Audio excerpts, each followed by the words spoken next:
I think it's the first time I've seen him here. Give it up for Joey Brownies, everybody. Yo,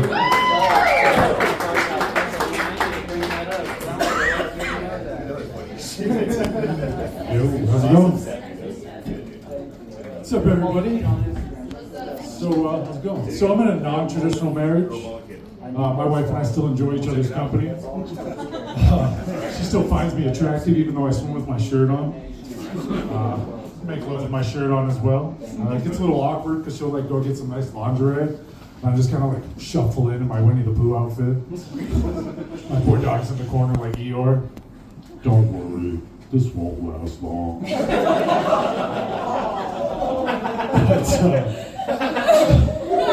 But, we are super happy though. I think one of the reasons we're so happy though is we don't have any children in our house, and my wife like works with children. She's awesome with kids, and she thinks that I don't like them, and she just doesn't understand. Like I've tried saying things to children word for word like she does, and it just doesn't work. Like I'll just kind of come off like, "How old are you?" That's a pretty dress. Is your dad single? But I do have one son. He's Gen Z. He lives on his own. And he's super anxious, so I love to mess with him. So like, in the middle of the day, I'll just start texting him stuff. I'll be like, "Please call me, ... We need to talk, ... Incoming call, Dad." Anyways, they hate incoming calls. That's a new punchline for that joke. Didn't really work out that well. But I'm a bartender by trade, and I love being a bartender because it's one of the only customer service jobs where you get to slowly poison the customers. They think it's their idea, and I make good money. So I'm basically ExxonMobil. But I used to actually be a drug dealer, which is like completely different from bartending because alcohol's liquid. And I got caught selling drugs to a cop twice. And yeah, I became a convicted felon. And everybody's like, "Oh man, isn't that rough?" But there's actually some upsides. Like it's really easy to get out of destination weddings. I never really have to go to jury duty. If I want to buy a gun, I just have to go to the parking lot of a gun show.